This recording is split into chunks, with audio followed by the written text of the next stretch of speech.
জুলাই সনদের আইনি ভিত্তি ছাড়া 2026 সালে কোনো নির্বাচন হবে না বলে হুঁশিয়ারি দিয়েছেন জামায়াতে ইসলামীর আমির ডক্টর শফিকুর রহমান। রাজধানীর পুরানো পল্টনে 8 দলের সমাবেশে এ হুঁশিয়ারি দেন তিনি। এ সময় ইসলামী আন্দোলন বাংলাদেশের আমির সৈয়দ রেজাউল করিম বলেন, যারা একই দিনে গণভোট ও নির্বাচন করতে চায় তারা জুলাই সনদ নিয়ে ষড়যন্ত্র করছে। সরকার সরল ভাষায় দাবি না মানলে কঠোর হওয়ার হুঁশিয়ারি দেন 8 দলের নেতারা। খায়রুল ইসলামের রিপোর্ট। জুলাই জাতীয় সনদের আইনি ভিত্তি, নভেম্বরে গণভোট সহ 5 দফা দাবিতে 8 দলের সমাবেশে প্রথমবারের মতো সব দলের প্রধানরা এক মঞ্চে। রাজধানীর পুরানো পল্টন মোড়ে দুপুর 2টায় সমাবেশ শুরুর আগেই নেতাকর্মীদের ঢল নামে। মূল সমাবেশস্থল ছাপিয়ে তা ছড়িয়ে পড়ে পল্টন, গুলিস্তান, নাইট অ্যাঙ্গেল মোড় সহ আশপাশের এলাকায়। সব মশার বিরুদ্ধে সুরক্ষা দিতে এলো বসুন্ধরা এক্সট্রিম অ্যারোসল, মশার বিরুদ্ধে এক্সট্রিম সুরক্ষা। এ সময় 8 দলের নেতারা বলেন, সরকার যদি 8 দলের শান্তিপূর্ণ অবস্থান বুঝতে অক্ষম হয় তবে যে ভাষায় তারা কথা বুঝবে সেই ভাষাতেই তাদের বোঝানো হবে।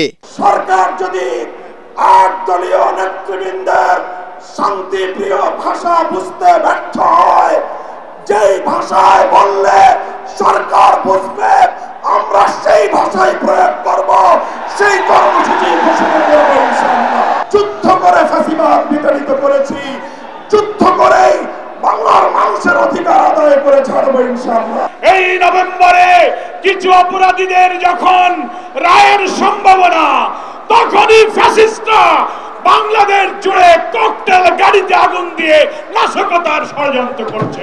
অনুষ্ঠানে প্রধান অতিথি জামায়াত আমির ডাক্তার শফিকুর রহমান বলেন, জুলাই সনদের আইনি ভিত্তি ছাড়া জাতীয় নির্বাচনের কোনো সুযোগ নেই। দাবি আদায়ে হিমালয়ের মতো শক্ত থাকবে 8 দল।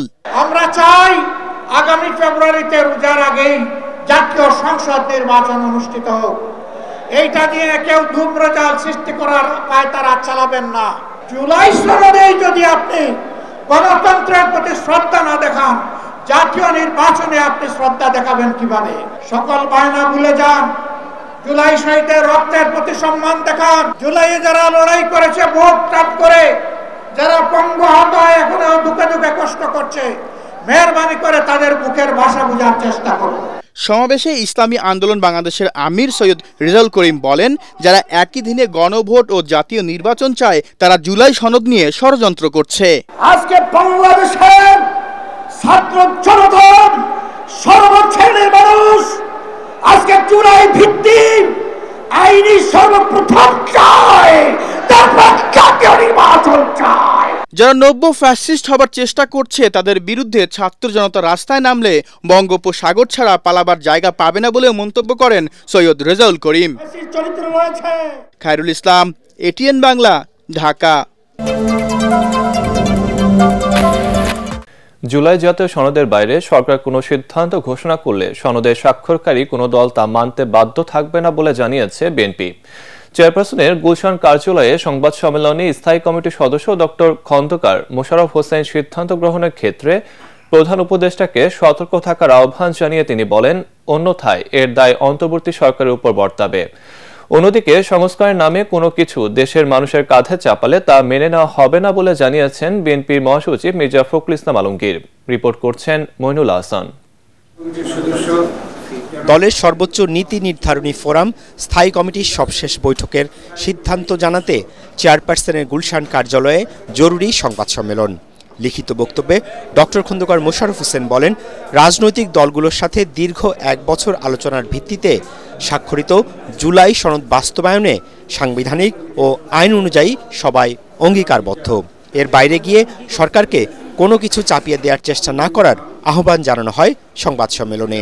সম্প্রতি অন্তর্বর্তীকালীন সরকারের উপদেষ্টাদের মধ্যে কেউ কেউ জুলাই জাতীয় সনদের বাইরে কোনো বিষয়ে সরকারের সিদ্ধান্তের ঘোষণা প্রসঙ্গে যে সকল বক্তব্য দিচ্ছেন তা বিভ্রান্তিকর এবং ঐকমত্যের ভিত্তিতে গৃহীত সিদ্ধান্ত অগ্রাহ্য বলে অগ্রাহ্যের শামিল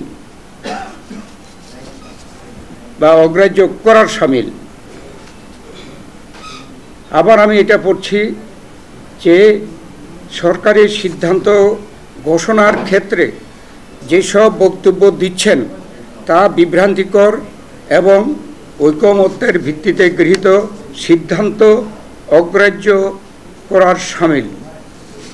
আমরা স্পষ্ট ভাষায় বলতে চাই যে জুলাই জাতীয় সনদে উল্লেখিত বিষয়দের বাইরে সরকার কোনো সিদ্ধান্ত ঘোষণা করলে সনদে স্বাক্ষরকারী কোনো দলের জন্য তা মান্য করার বাধ্যবাধকতা থাকবে না। স্থায়ী কমিটির নেতারা জানান, তবে সরকার যে কোনো ইস্যুতে আলোচনার আহ্বান জানালে সহযোগিতার জন্য প্রস্তুত বিএনপি। এদিকে নিজ জেলা ঠাকুরগাঁয়ে মতবিনিময় সভায় জামাতকে ইঙ্গিত করে বিএনপি মহাসচিব মির্জা ফখরুল ইসলাম আলমগীর বলেন, নির্বাচন হলে তাদের অস্তিত্ব থাকবে না। নির্বাচন বানচালের ষড়যন্ত্র করছে বলেও অভিযোগ করেন তিনি। দীর্ঘ 9 মাস আপনি যে সংস্কারের নাম করে সব রাজনৈতিক দলগুলোর সাথে কথাবার্তা বললেন এবং একটা একমত হলেন অনেকগুলো বিষয়ে, সেই একমত বিষয়ের বাইরে আপনি কোনো কিছু যদি গায়েব করে এই দেশের মানুষের উপর চাপাই দিতে চান, তার সব দায় দায়িত্ব আপনার। জামাত ইসলাম বলতেছে ওটাই করিবা হবে, ওটা না করলে নাকি ভোট হবে না। ভয় ভোটকে এত ভয় পাচ্ছ কেন? কারণ তুমি জানো যে ভোট হলে তোমার অস্তিত্ব থাকবে না, এই কারণে তুমি ভোটকে এত ভয় পাও, নির্বাচনকে এত ভয় পাও।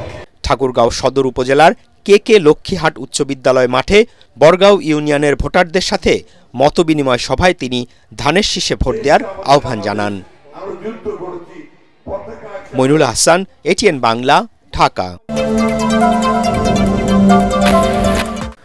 জুলাই সনদ বাস্তবায়নের উপায় নিয়ে আগামী ৩-৪ দিনের মধ্যে সরকার সিদ্ধান্ত নেবে বলে জানিয়েছেন আইন উপদেষ্টা ডক্টর আসিফ নজরুল। রাজধানীতে এক মতবিনিময় সভায় তিনি বলেন, রাজনৈতিক দলগুলো একমত হতে না পারায় হতাশা নিয়ে সরকার বসে নেই। একদল মানুষ সংবিধান সংস্কারের জন্য পাগল হয়ে গেছে মন্তব্য করে তিনি আরো বলেন, আমলাতন্ত্রের কারণে চেষ্টা করার পরও অনেক সংস্কারই সরকারের পক্ষে বাস্তবায়ন করা সম্ভব হয়নি। এমদাদুল্লাহ বাবুর রিপোর্ট।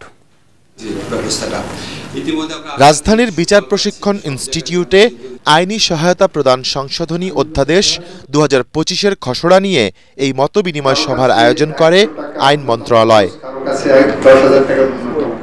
এতে আইন উপদেষ্টা ডক্টর আসিফ নজরুল বলেন, বিচার বিভাগ সংস্কার কমিশনের দেয়া সুপারিশগুলোর ৭০ থেকে ৮০% বাস্তবায়ন করেছে সরকার। আমাদের সমস্ত সংস্কার ভাবনা সংবিধানের মধ্যে আটকে গেছে। একদল মানুষ পাগল হয়ে গেছে, মানে সমস্ত সংস্কার শুধু সংবিধান করলেই হবে, অন্য সংস্কার কোনো কিছু ইম্পর্টেন্ট না। আমাদের তো সংবিধানে ছিল প্রধান বিচারপতিকে রাষ্ট্রপতি সম্পূর্ণ স্বাধীনভাবে নিয়োগ দিবেন, দিয়েছে জীবনে কখনো? তা আপনি পলিটিক্যাল কালচার চেঞ্জ করবেন না, আমরা নিজেরা চেঞ্জ হব না, আমাদের নিজস্ব জীবন দর্শন, সংস্কৃতি, অভ্যাস, পদভ্যাস কিছুই চেঞ্জ করবো না। একটা বইয়ের মধ্যে কতগুলো ভালো ভালো কথা লিখে রাখবো আর সবাই ভালো হয়ে যাব। সংস্কার বাস্তবায়ন করতে গিয়ে আমলাতন্ত্রের বিরোধিতার মুখে পড়ার কথাও জানান আইন উপদেষ্টা। আইনের খসড়া করিয়েছে, সেখানে একটা প্রস্তাব আছে, পুলিশ যে কমিশন আছে ওরা 3 জন আইজিপির নাম প্রপোজ করবেন, এখান থেকে সরকার একজনকে করবেন। এটা যখন আপনার এই আন্তঃমন্ত্রণালয় কমিটিতে গেল, প্রচন্ড ভাবে ব্যুরোক্রেসি আইনের বিপক্ষে দাঁড়িয়ে গেছে, কোনোভাবেই আইন পাস করা যায় না, বলে এটা 6 মাস কনসাল্ট করতে হবে, দিবেই না। আমরা যেটা করেছি কোনোভাবেই দিবে না। তার মধ্যে আমাদের একটা প্রতিষ্ঠান থেকে বিরাট এই আইনের মধ্যে কি কি ভুল আছে, সেই ভুলের মধ্যে একটা জায়গায় বলেছে কেন 3 জনকে দিবে, একজনকে দিবে, একজনকেই সরকারকে বানাইতে হবে। যখন অ্যাক্টিভিজম করি মনে হয় কত সোজা আইন, এটা বললাম করে বললাম, বাস্তবে করা মানে এত সহজ সাধ্য না। উপদেষ্টা আরো বলেন, রাজনৈতিক দলগুলো সমঝোতায় না আসায় জুলাই সনদ বাস্তবায়নের পদক্ষেপ সরকারকেই নিতে হচ্ছে। আমরা এই জুলাই সনদ বাস্তবায়নের ব্যাপারে কি পদক্ষেপ গ্রহণ করছি এটা আপনারা আগামী ধরেন ৩-৪ দিনের মধ্যেই পরিষ্কারভাবে জানতে পারবেন। আমরা উপদেষ্টা পরিষদে বিভিন্ন পর্যায়ে আলোচনা করছি এবং আমরা চেষ্টা করছি সকল দলের প্রত্যাশার মধ্যে সমন্বয় ঘটিয়ে দেশের স্বার্থে, জনগণের স্বার্থে যেই ধরনের একটা পদক্ষেপ নেওয়া প্রয়োজন সেটাই আমরা নিতে যাচ্ছি। আপনারা হয়তো 2-3 দিনের মধ্যে জানতে পারবেন।